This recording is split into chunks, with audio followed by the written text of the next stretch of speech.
Bueno, vamos a iniciar el desarrollo del eje temático A y vamos a empezar con el concepto de personalidad.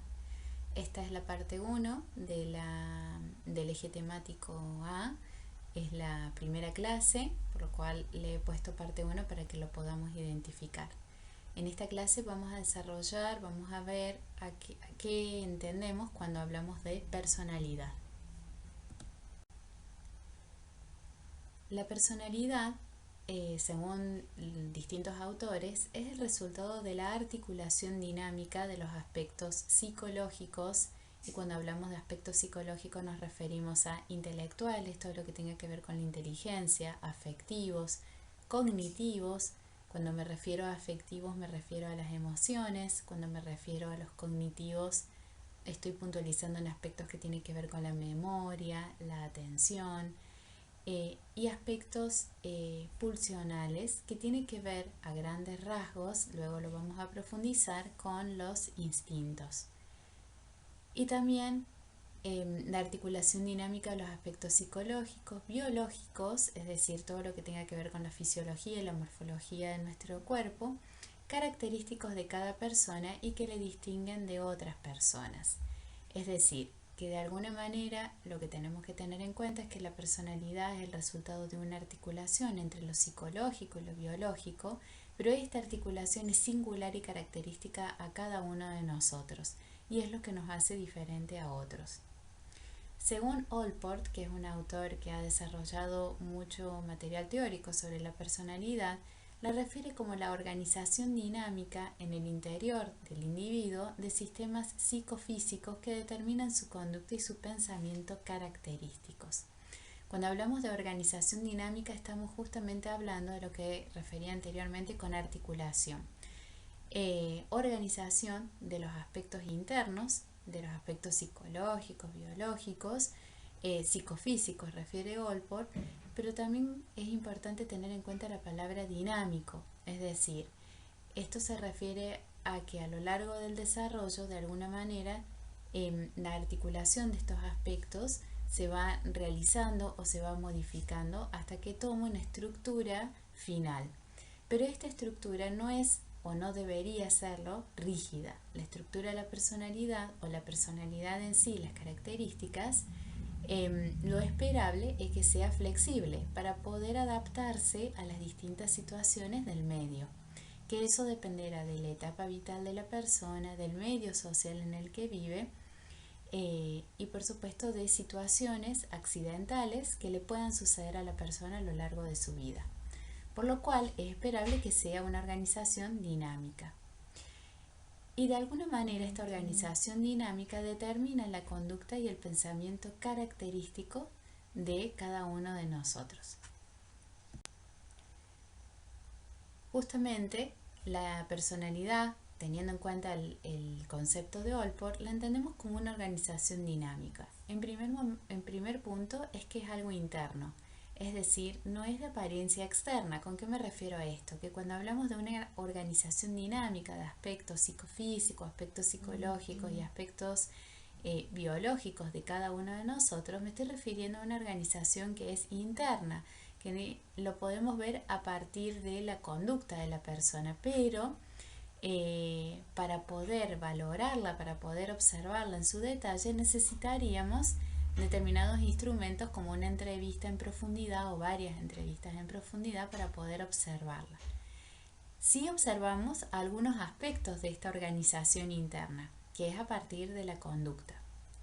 No es exclusivamente mental ni tampoco es exclusivamente neurológica, sino que es una organización que exige el funcionamiento de la mente y el cuerpo como una unidad. Es decir, tienen que funcionar de manera en unidad. Tendríamos que pensarlo de ahora en más, en adelante, en todas las clases, desde una perspectiva psicológica, que no es mente por un lado y cuerpo por el otro. No es órgano y mente, sino que como personas, como sujetos, somos una unidad, mente y cuerpo en unidad. Y no disociar o físico o psicológico. Generalmente a veces sucede que ante una enfermedad o ante algunos síntomas a veces se piensa que es o físico, orgánico, o emocional o psicológico.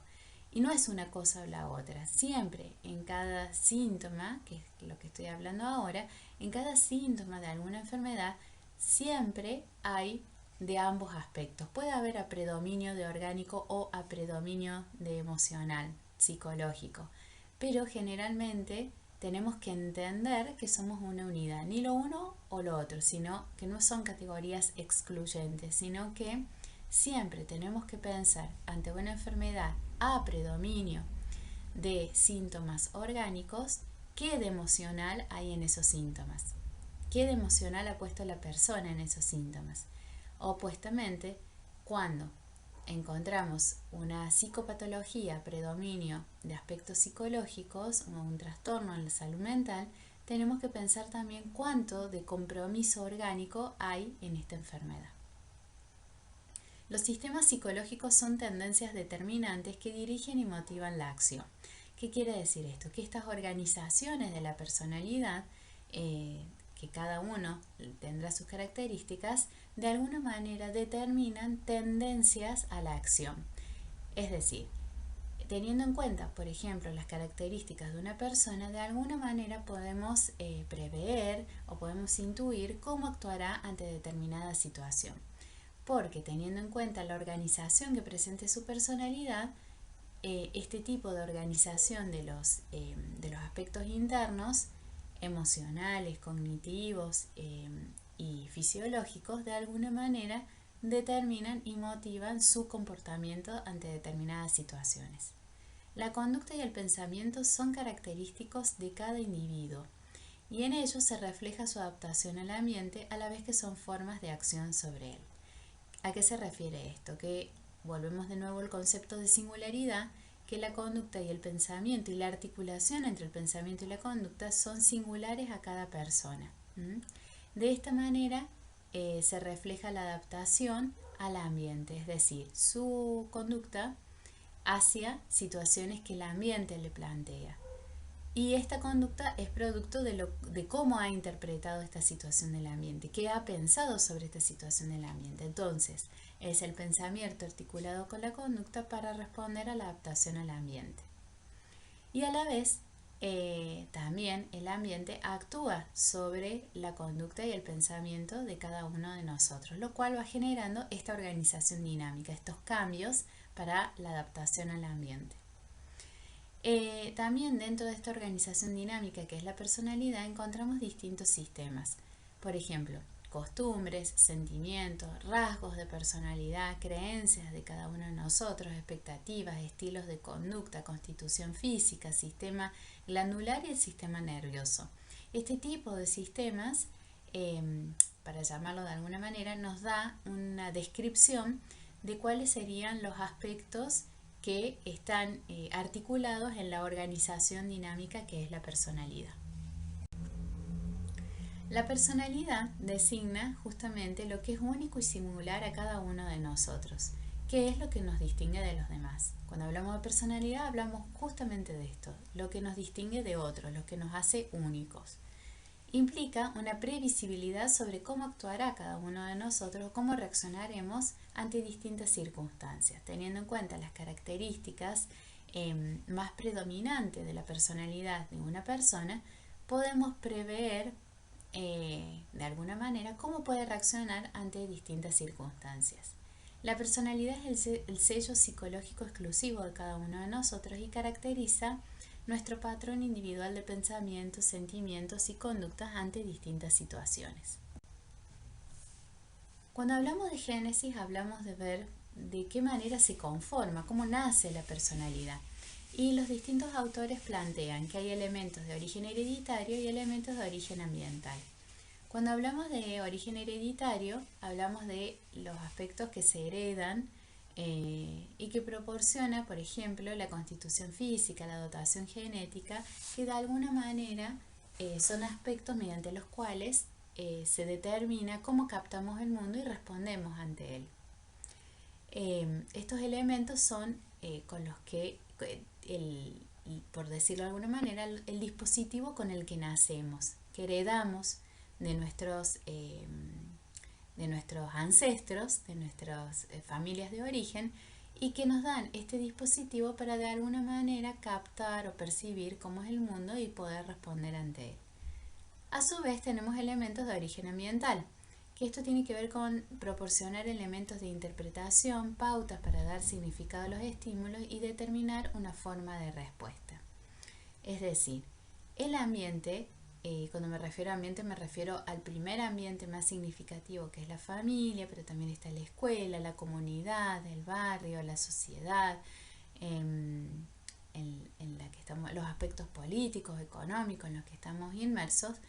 Estos elementos de origen ambiental nos dan elementos a partir de los cuales entendemos, damos significado a las situaciones que suceden a nuestro alrededor. Son elementos del origen ambiental que determinan una forma de respuesta también que va a tener que ver con nuestro ambiente más significativo. Por ejemplo, ser adolescente en nuestro país no es lo mismo que ser adolescente en un país europeo, ¿sí? Las condiciones ambientales son distintas y la etapa evolutiva cómo atraviesa el adolescente su etapa evolutiva va a estar atravesado por aspectos ambientales y también por aspectos hereditarios. La influencia simultánea entre lo hereditario y lo ambiental a través del tiempo y del espacio van dando origen y determinando las características singulares de la personalidad. Por eso vuelvo a lo dinámico. Fíjense que es la influencia simultánea entre lo hereditario y lo ambiental a través del tiempo y del espacio, no solamente de los tiempos evolutivos de cada persona, sino también de los tiempos sociales, de los tiempos históricos de las sociedades y del espacio. El individuo, cada uno de nosotros, no nacemos con una personalidad determinada, sino que, como refería anteriormente, con cierta dotación que de alguna manera condiciona nuestro desarrollo posterior. La personalidad se construye. Eso es importante de tenerlo en cuenta y que también está asociado al concepto de dinámica, de organización dinámica. La personalidad se construye, las condiciones heredadas se complementan y transforman a través de la experiencia, de lo que va vivenciando la persona. También a través del aprendizaje, la educación, el trabajo, la fuerza de voluntad, la convivencia y el cultivo de la persona. ¿Cuáles son los aspectos fundamentales de la personalidad? Cuando hablamos de sus aspectos fundamentales me estoy refiriendo a 4 aspectos más importantes: el temperamento, el carácter, la inteligencia y el estatus y roles sociales. Cuando nos referimos a una personalidad estructurada, nos estamos refiriendo a que el individuo, de alguna manera, a lo largo de las etapas vitales, ha logrado organizar, dinamizar de forma integrada y con autonomía estos aspectos básicos que le lleva a tener una conducta y un pensamiento característicos, ¿sí? Cuando hablamos de personalidad estructurada es que la persona ha logrado organizar en cierta dinámica interna su temperamento, su carácter, su inteligencia y su estatus y rol social, y esta forma de organización, de estructuración de la relación entre estos aspectos fundamentales genera una conducta y un pensamiento que le es singular a este individuo. Ahora vamos a ver el aspecto del temperamento. Cuando hablamos de temperamento nos estamos refiriendo a los factores biológicos que conforman de la personalidad.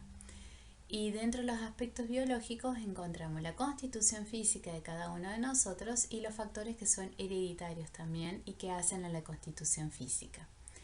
El temperamento tiene aspectos estáticos y dinámicos. Estáticos son los que se refieren a la morfología, los que son más difíciles de modificar, porque tienen que ver con un límite de cómo es nuestro cuerpo, de acuerdo a lo que hemos heredado de nuestras generaciones anteriores. Y aspectos dinámicos que tienen que ver con la fisiología, ¿sí? Hay aspectos estáticos y dinámicos. El sexo, la edad, el sistema endocrinológico afectan a la personalidad, aunque es difícil de precisar cómo afectan a la personalidad. El temperamento, de alguna manera, la mayoría de los autores refieren que se hereda, ¿sí? Y sería como el aspecto más biológico, como el aspecto de la personalidad asociado a la herencia biológica teniendo en cuenta las características de las generaciones anteriores. El temperamento está determinado por los procesos fisiológicos y por factores genéticos que inciden en las manifestaciones conductuales. Los fenómenos característicos de la naturaleza emocional de un individuo, incluyendo, por ejemplo, su susceptibilidad emocional, la fuerza y la velocidad con que se acostumbra a producir las respuestas, su estado de humor preponderante, todas las peculiaridades de fluctuación e intensidad en el estado del humor de la persona, considerándose estos fenómenos como dependientes en gran parte de la estructura constitucional y predominantemente hereditarios. Es decir, que de alguna manera Allport, que como dije anteriormente es uno de los autores que ha desarrollado sobre el concepto de personalidad, refiere que aspectos como el estado de humor, cómo fluctúa y cuál es la intensidad del humor en una persona, cuán susceptible emocionalmente es, a qué velocidad da una respuesta ante una situación del ambiente, son aspectos que tienen que ver con lo hereditario, lo biológico, lo constitucional y lo hereditario en la persona. Y a eso le llamamos el temperamento. El carácter, etimológicamente, deriva de la palabra griega que significa una marca o un sello y es lo que distingue a una persona. El carácter determina formas constantes y típicas de actuar de una persona, es decir, cuando hablamos de carácter hablamos de cuáles son las conductas o las formas que tiene de actuar una persona ante determinadas situaciones. Es el conjunto de rasgos de personalidad que son lo relativamente perdurables y que tienen importancia moral y social. La niñez y la adolescencia son etapas muy importantes en la formación y el desarrollo del carácter, tanto positiva como negativamente. Es decir, allí puede tener situaciones como experiencias traumáticas que generan un efecto o consecuencias negativas en el desarrollo del carácter. Las costumbres, las vivencias felices y satisfactorias, las normas y prácticas morales y éticas también son aspectos que influyen en el desarrollo del carácter. Y otro aspecto fundamental que influye es el hogar, la escuela, los grupos de amistad y los ambientes más influyentes que se van presentando en la persona a lo largo de las distintas etapas evolutivas, ¿sí? El hogar y la escuela en los niños más pequeños, el grupo de amistad en los adolescentes y posteriormente, por ejemplo, los espacios de trabajo. De alguna manera, entonces, el carácter se relaciona con aspectos que tienen que ver aspectos de la personalidad que es algo más singular, es decir, más característico de una persona, que no está tan asociado, tan relacionado directamente con las generaciones anteriores como sí lo está el temperamento, y tiene que ver más con la influencia de aspectos ambientales. El carácter pasa por distintas fases hasta alcanzar su completa expresión final en la adolescencia. Sus elementos se organizan en una unidad que se conoce como estabilidad y proporciona al carácter la coherencia y cierto grado de uniformidad en sus manifestaciones, con los cambios lógicos que ocurren a lo largo de la vida. A esto los autores refieren que de alguna manera el carácter logra una unidad en la adolescencia o posteriormente a la adolescencia, mejor explicado, y que le da cierta estabilidad.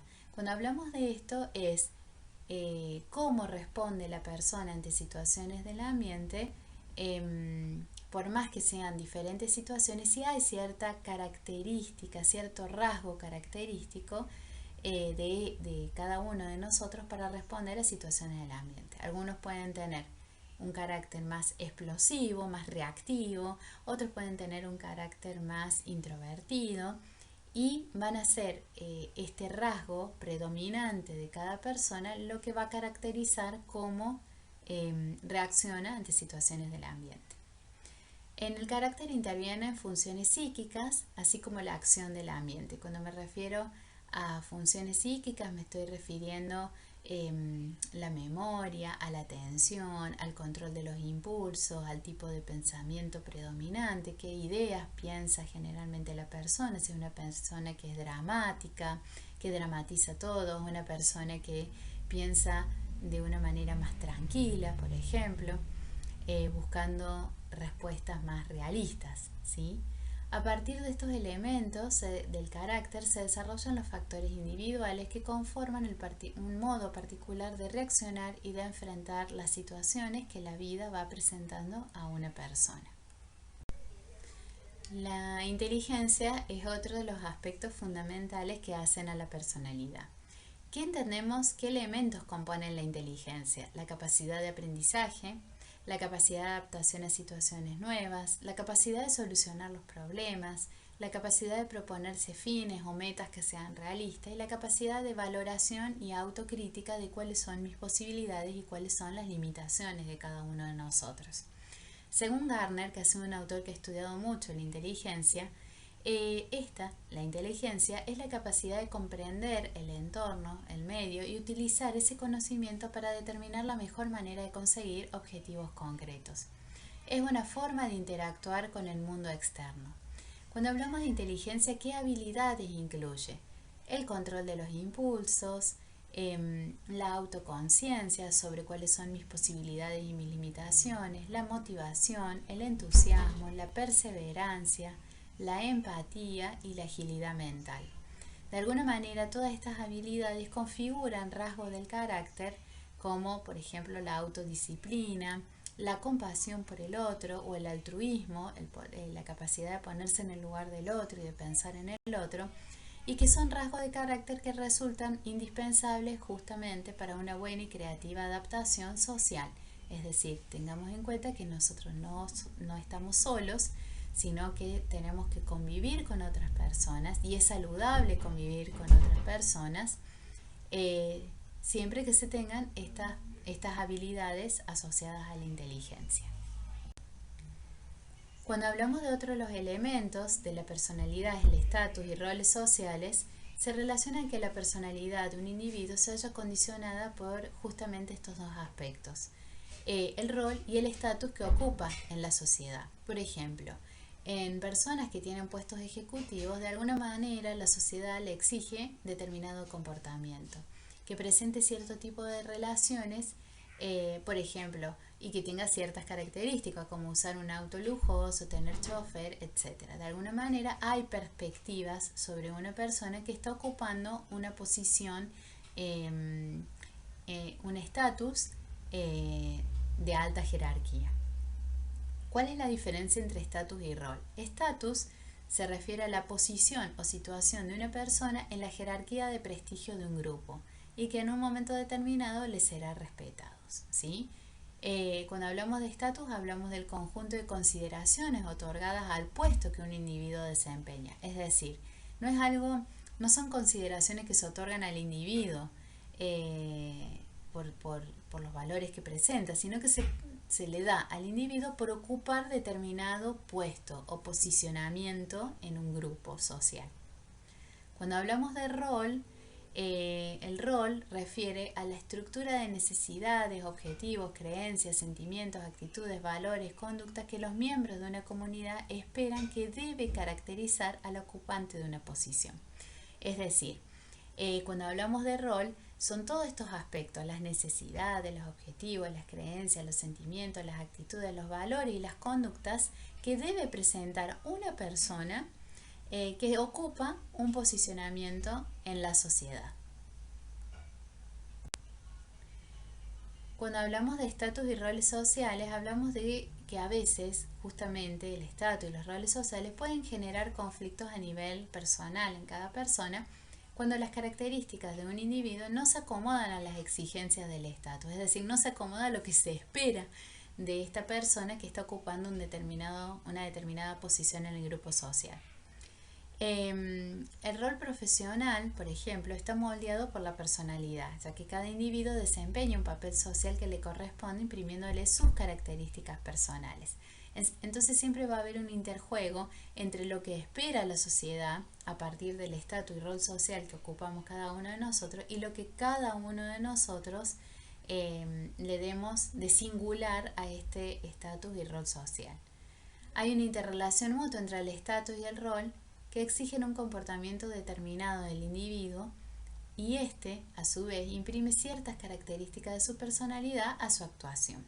Entonces, por allí justamente en esta frase podemos ver esta interacción, esta interrelación entre lo que se exige socialmente ante un estatus y un rol, qué comportamiento se le exige a un individuo, y a la vez cómo cada uno de nosotros le damos ciertas características singulares al estatus y al rol que estamos ocupando, y eso va a depender de nuestra personalidad. Ahora vamos a ver una introducción de cuáles son las diferentes teorías de la personalidad. Tenemos a grandes rasgos las teorías psicodinámicas, la teoría de los rasgos y las teorías sobre tipologías de personalidad. Cuando hablamos de teoría psicodinámica nos estamos refiriendo fundamentalmente al origen de las teorías psicodinámicas, es la teoría psicoanalítica, ¿sí? A grandes rasgos, para que ustedes lo tengan en cuenta, cuando hablamos de psicodinámica, cuando hablamos de dinámica psíquica, nos estamos refiriendo fundamentalmente a la teoría psicoanalítica y con esto su mayor representante, que fue Freud. Cuando hablamos de dinámica psíquica dentro del individuo, entendemos a partir de este concepto que la conducta de cada individuo es el resultado de los procesos internos dentro de los cuales a veces no estamos conscientes. Justamente la teoría psicoanalítica de Freud plantea el concepto de inconsciente. Acá vamos a ver simplemente una introducción de algunos conceptos que después los profundizaremos. Cuando hablamos de inconsciente es un concepto, es algo virtual, es abstracto, es decir, que no lo podemos ver, es algo que está dentro nuestro, de cada uno de nosotros, pero que se aparece como algo desconocido y extraño. De alguna manera, cuando tenemos un sueño que nos genera rechazo, que nos genera temor y nos despertamos, ese sueño nos aparece como algo lejano, algo extraño, y en realidad Freud, luego de un desarrollo en su libro, en sus estudios sobre la interpretación de los sueños, planteaba que justamente tenía que ver con los deseos inconscientes de la persona, que al estar la persona descansando, sus mecanismos de defensa disminuyen y aparecen en el sueño de manera desfigurada, porque sigue habiendo mecanismos de defensa como la condensación y el desplazamiento que de alguna manera desfiguran los deseos inconscientes de la persona. Y estos deseos inconscientes tienen que ver con aspectos sexuales y con aspectos agresivos. Entonces, el concepto de Freud de inconsciente es importante que lo tengamos en cuenta, que para cada uno de nosotros, cuando aparece algo de nuestro inconsciente, cuando se filtra algo de nuestro inconsciente, a partir de los mecanismos de defensa, logra escaparse de los mecanismos de defensa, nosotros lo vemos como algo desconocido y extraño. Las personas no tenemos un conocimiento absoluto sobre las intenciones profundas, es decir, sobre la motivación profunda, sobre nuestros deseos profundos que nos mueven a actuar y a hablar. El psicoanálisis, por ende, dando tanta importancia a los aspectos inconscientes que tenemos todos, modifica la palabra individuo y en realidad, más que individuo, le llamamos sujeto, es decir, sujeto del inconsciente. ¿Qué quiere decir esto? Que todos estamos atravesados a algo que se escapa de la conciencia y que no puede ser abarcado tampoco por la conciencia. Hay aspectos internos nuestros, que es lo inconsciente, de lo cual nunca tendremos conocimiento. Tendremos algún leve conocimiento con algunos sueños, con algunos síntomas, a partir de algunos lapsus o actos fallidos, algunos conocimientos de los deseos inconscientes que nos mueven a actuar, que nos mueven a que movilizan y que son el objetivo de nuestro accionar. Pero de alguna manera nunca tendremos el conocimiento totalmente consciente del inconsciente.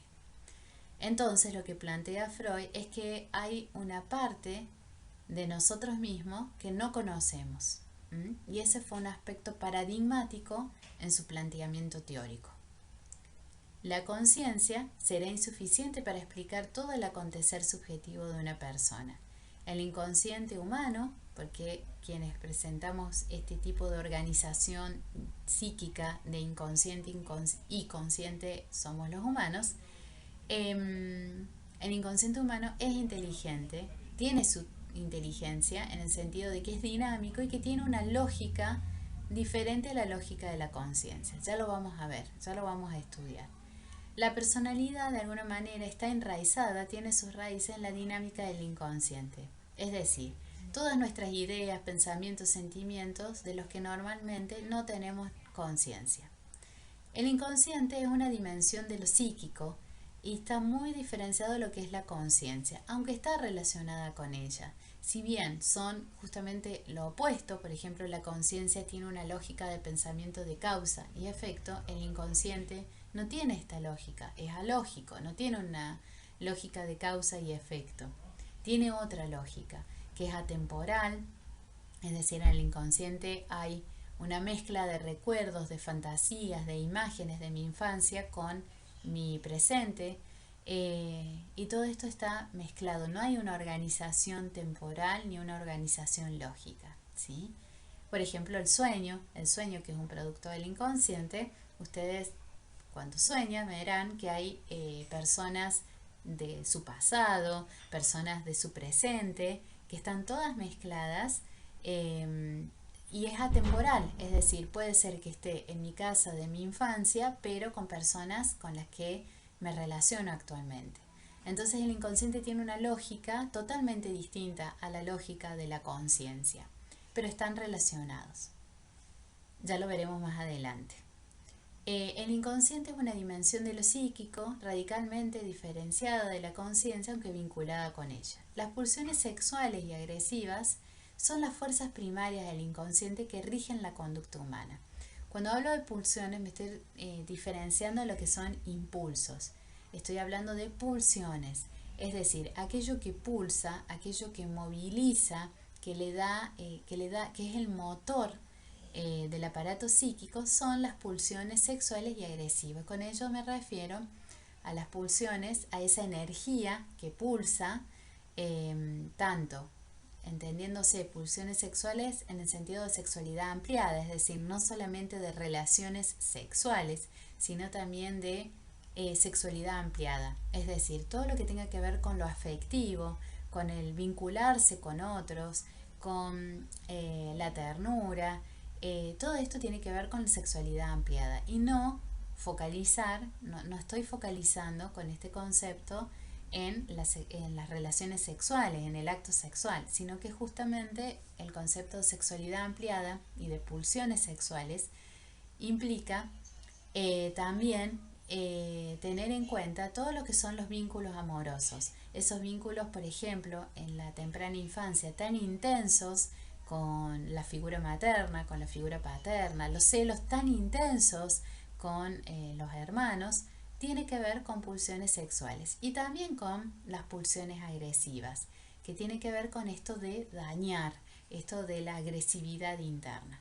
Entonces, estas pulsiones, y se le llama pulsiones para diferenciarlo, por ejemplo, de la impulsividad, que tiene que ver más con un origen que también lo tienen los animales, ¿sí? Justamente las pulsiones se refiere a un concepto delimitado a los humanos, que tiene que ver con nuestros vínculos, cómo nos vinculamos con otros y también con nuestras formas de comunicación, que tiene que ver a través de la palabra. Y la palabra genera fantasías, genera imágenes. Si yo les digo una palabra, por ejemplo, odio, cada uno de ustedes pensará una escena, ¿sí? O una fantasía, o una imagen, o un recuerdo. Si les digo la palabra amor, también pensarán un recuerdo, una imagen que es singular a cada uno de nosotros, ¿sí? Pero lo que quiero decir es que a través de la palabra se nos generan imágenes mentales, se nos generan recuerdos, se nos generan fantasías, y eso es lo que diferencia todo esto, estas imágenes, la palabra, todo esto va conformando lo que son los representantes de las pulsiones sexuales y agresivas.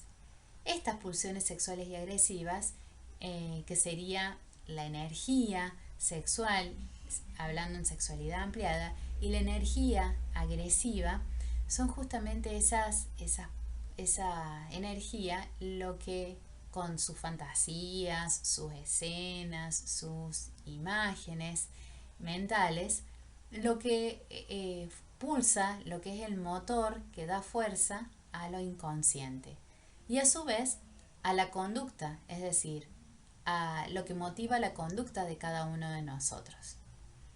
El psiquismo, para Freud, cuando hablo de psiquismo, hablo del aparato psíquico. Me estoy refiriendo a cómo explica, de alguna manera, el psicoanálisis, cómo funciona nuestra mente, ¿sí? Hay algunas teorías, por ejemplo, el conductismo, que plantea que funciona como, por ejemplo, si lo tenemos en cuenta, como la caja negra de un avión, ¿sí? Entonces, el cognitivismo plantea, la escuela más cognitivista plantea que nuestra mente funciona como la computadora. Nosotros hay estímulos que ingresan, se procesa internamente y se da una respuesta, ¿sí? Em, el modelo de mente, de cómo procesamos internamente en nuestra mente, el psicoanálisis plantea lo que es el aparato psíquico, ¿sí? Es un modelo, un dispositivo para explicar cómo funciona nuestra mente y para explicar por qué se da esta respuesta, esta conducta de una persona. Entonces a eso se le llama aparato psíquico o psiquismo. Para Freud, él explicaba que el psiquismo constaba de tres estructuras: de el yo, el ello y el superyo. Ya lo vamos a ver más adelante, pero es para irles anticipando.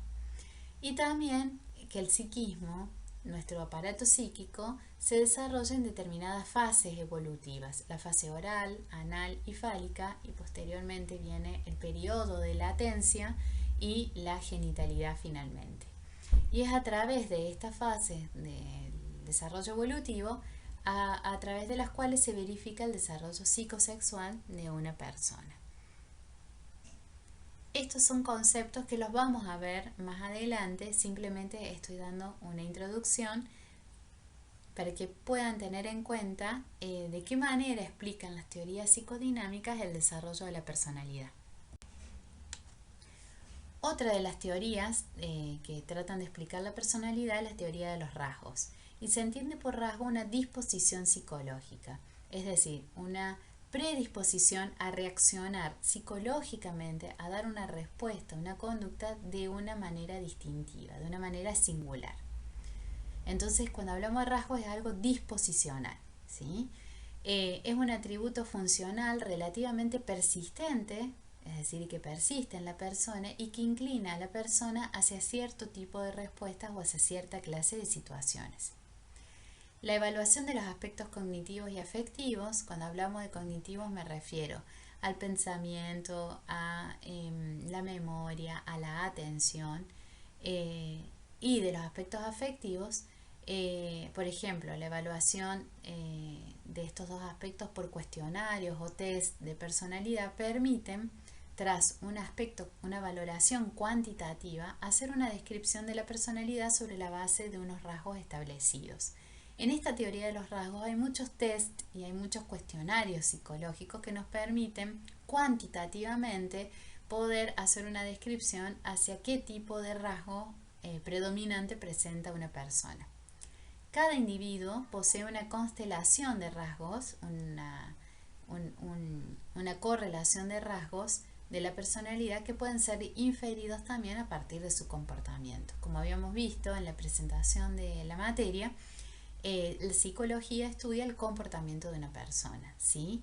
Y para entender el comportamiento, las causas de este comportamiento, hay distintas teorías que explican cómo funciona nuestra mente. Por ejemplo, como decía anteriormente, el psicoanálisis lo plantea a partir del concepto de psiquismo o de aparato psíquico. En esta teoría de los rasgos hablan describen 5 grandes rasgos a partir de los cuales se pueden clasificar a las personas. Entre los 5 grandes rasgos que plantean los autores están el de extroversión, el de afabilidad, el de escrupulosidad, el de estabilidad emocional y un rasgo que es más cultural o de apertura hacia lo cultural, hacia lo externo.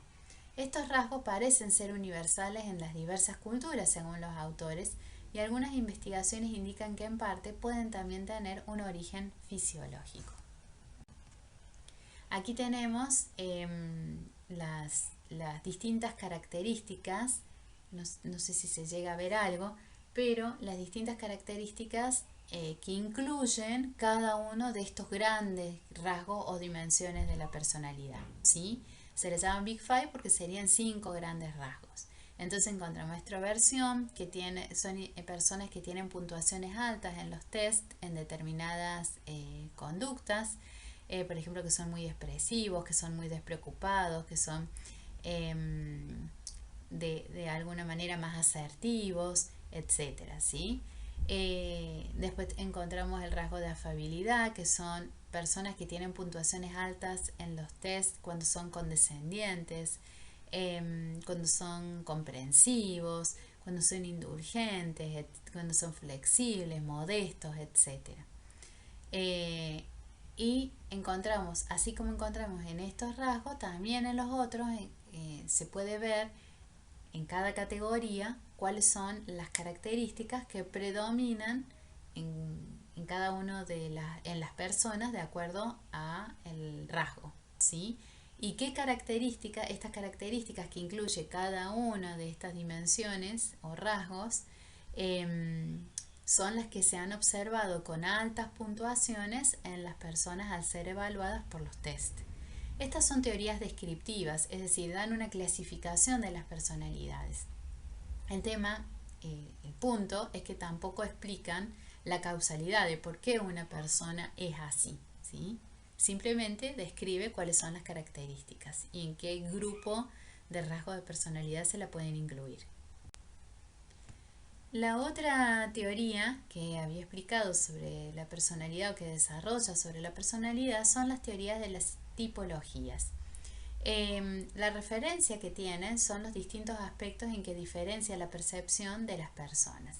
Es decir, la característica, el tipo de percepción que cada una de las personas tiene sobre distintas situaciones. Estas teorías buscan características o atributos similares entre las personas y sobre la base de estos aspectos, de estas características, establece categorías para la clasificación de las personas. Cuando hablamos de tipo, hablamos de un conjunto de rasgos que imprimen un estilo general al comportamiento del sujeto.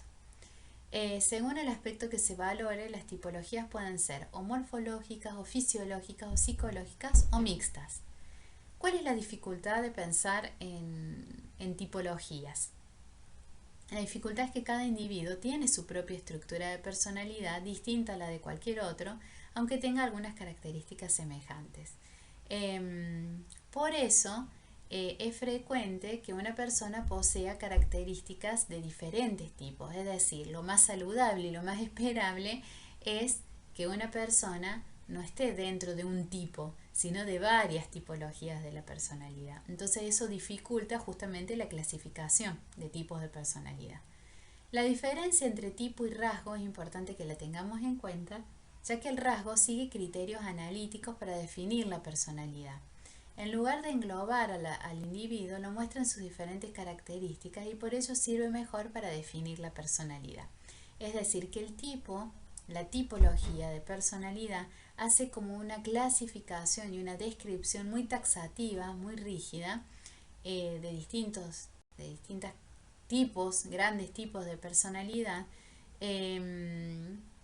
y eso no es lo que se encuentra en la realidad, en la clínica. Lo que encontramos es una persona con todas las personas con distintos tipos, no de un solo tipo de personalidad.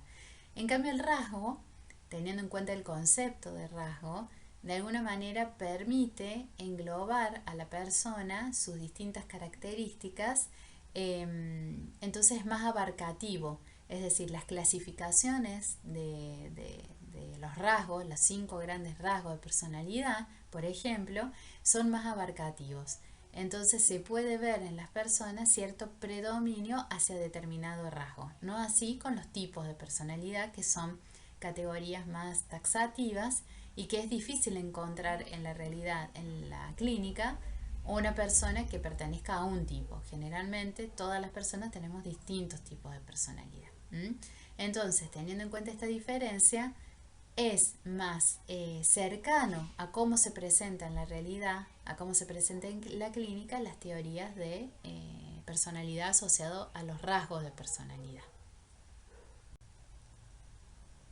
Para finalizar, vamos a desarrollar para que tengamos en cuenta qué se le llama una personalidad madura.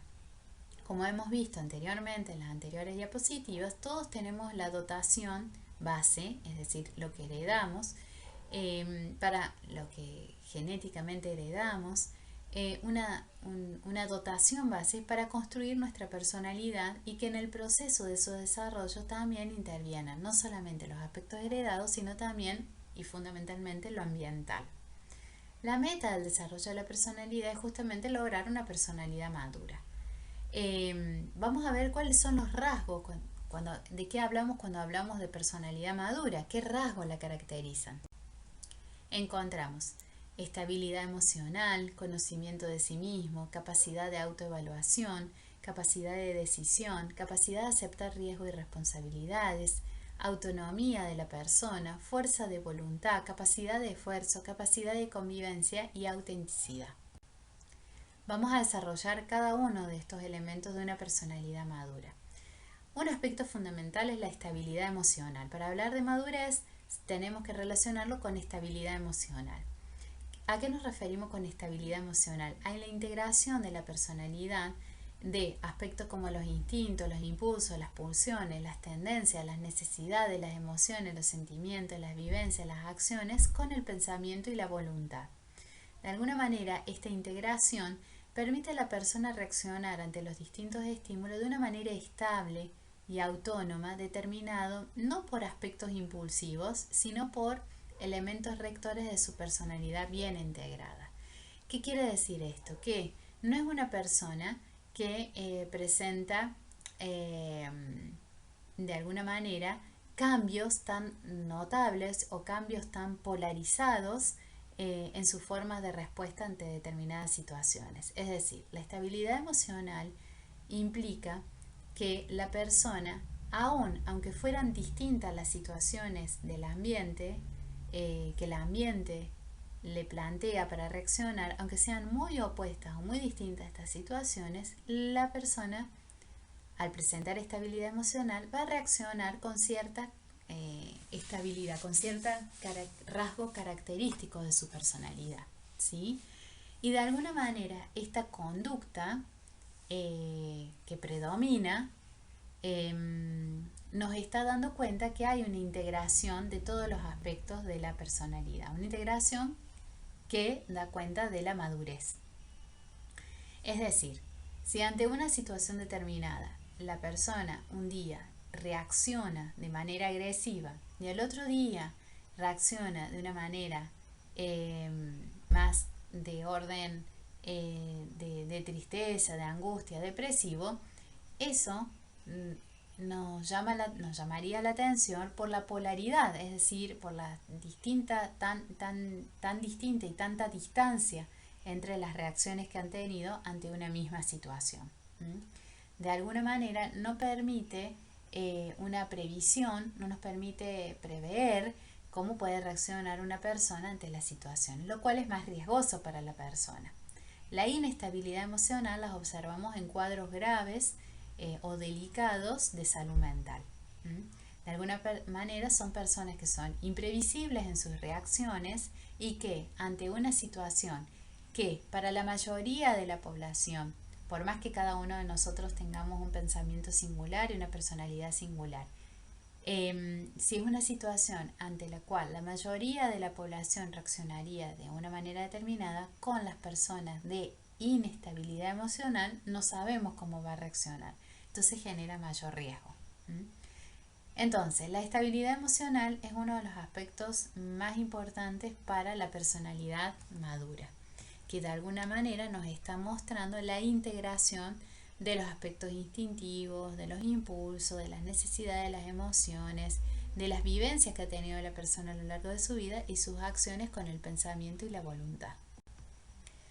Otro de los aspectos fundamentales también para tener en cuenta una personalidad madura es el conocimiento que tiene la persona de sí misma. de las capacidades que tiene, de las cualidades, de los valores que posee, así como también de las limitaciones, de las debilidades y las tendencias de acción que le son características. De alguna manera, al tener un conocimiento de las potencialidades y de las limitaciones de uno mismo, se puede tomar decisiones adecuadas. Es decir, ¿qué quiere decir esto? Que la persona se comprometerá hasta donde sus recursos le permitan, que evitará justamente expectativas que no va a poder realizar, que podrá buscar la complementariedad para sus deficiencias, es decir, al conocer cuáles son las limitaciones que tengo, voy a buscar a alguien o algo que me ayude a potenciar estas limitaciones, a complementarlas para poder atravesarlas, afrontarlas y lograr lo que me he propuesto. Y de alguna manera, el mayor conocimiento de sí mismo la persona se fijará metas y objetivos que son realistas y podrá vivir una vida sin ilusiones falsas que la alejen de la realidad. Entonces, la persona que se conoce a sí mismo, de alguna manera conoce sus características, hasta dónde puede llegar, cuáles son sus potencialidades y cuáles son sus limitaciones. Otra de las características de una personalidad madura es la capacidad de autoevaluación, es decir, cómo la persona se juzga a sí misma y reconoce cuándo actúa bien o mal y qué aspectos positivos y negativos posee, ¿sí? De alguna manera, la posibilidad de decir, estuve bien, estuve mal en esta situación, y qué aspectos positivos a nivel de valores posee y qué aspectos negativos posee también. La capacidad de autoevaluación permite mejorar y superar las fallas, las dificultades de cada persona, estar en una actitud de cambio y de superación, y asimismo permite también reconocerse tal cual somos, con éxitos y fallas, en las cualidades y defectos, con planes, metas y realizaciones más realistas. La capacidad de autoevaluación es un factor más que proporciona elementos para ser realistas. Otra de los elementos para la personalidad madura es la capacidad de decisión, que está relacionada con las anteriores. Es decir, que sabiendo y aceptando las consecuencias de cada decisión que vaya a tomarse, poder realizarla, ¿sí? Sacrificar unos motivos por seguir otros. Cada decisión que tomemos trae consecuencias, ¿sí? Cada decisión que tomemos es que aceptamos cierta situación, pero también cedemos en otras situaciones que no la vamos a tomar porque estamos decidiendo otra situación. Proporciona a la persona mayor autonomía para decidir por sí misma, lo que no implica consultar con otros, sino que también buscar otras opiniones también es importante para tomar una decisión. Y es un factor de seguridad en la vida. Entonces, tener en cuenta que la capacidad de poder decidir es la capacidad de tener en cuenta las consecuencias de cada una de las decisiones que tomemos en nuestra vida y por ende hacernos responsables de las mismas. Otro de los elementos que se asocian a una personalidad madura es la capacidad de aceptar riesgos y responsabilidades. Es decir, la capacidad de emprender las acciones conociendo cuáles son los riesgos y haciéndose completamente responsable de tal acción y consecuencias. Como vemos, este concepto se relaciona con los anteriores. La persona madura acepta las responsabilidades y se arriesga de acuerdo con sus capacidades y características para emprender tareas y acciones que para la persona supongan una superación y un crecimiento. Otro de los aspectos importantes para una personalidad madura es la autonomía del yo. ¿A qué se refiere con esto? La autonomía, el yo, a grandes rasgos lo vamos a llamar ahora autonomía de la personalidad, autonomía del individuo. Implica, dentro de un cumplir las normas sociales, la posibilidad de ser libre, es decir, no estar esclavizado al ambiente social ni al grupo social en el que se vive. Entonces, la posibilidad de ser autónomo, de ser independiente. Esta autonomía exige actuar tal como es y de acuerdo con sus criterios, valores y conciencia de la persona, a pesar de que esa manera de comportarse sea mal vista y criticada por la sociedad. Entonces, de alguna manera, la autonomía se refiere a la posibilidad de tomar decisiones y de actuar de determinada manera en un grupo social, a pesar de que el grupo social, por ejemplo, espere otra conducta de mí misma. Pero, de acuerdo a mis valores, yo voy a tomar una conducta acorde justamente a mis valores, a mis creencias, y de esta manera estoy mostrando la autonomía de otro grupo social. Por ejemplo, esto se pone en juego sobre todo en todas las etapas del desarrollo, pero fundamentalmente en la adolescencia, cuando los padres demandan, exigen o esperan cierta conducta de su hijo adolescente, o cuando los pares, los compañeros, los amigos esperan cierta conducta y el adolescente en su autonomía puede decir no, yo no actúo de esta manera, actúo de esta porque yo soy así. Y de alguna manera es justamente eso lo que determina la madurez de la personalidad. Otro aspecto fundamental para la madurez es la fuerza de voluntad, es decir, la capacidad de organizar todas las energías en dirección hacia una meta. Proporciona la constancia de las acciones y justamente el esfuerzo para lograr la meta que me he propuesto. Y se opone, por ejemplo, estos opuestos a un cambio continuo de planes y de trabajos, al idealismo fantasioso que nunca se concreta en realizaciones, ¿sí? Entonces, lo que define la madurez, en el caso de la fuerza de voluntad, es justamente organizar todas mis energías hacia la meta que me he propuesto. Otro elemento importante para la personalidad madura es la capacidad del esfuerzo.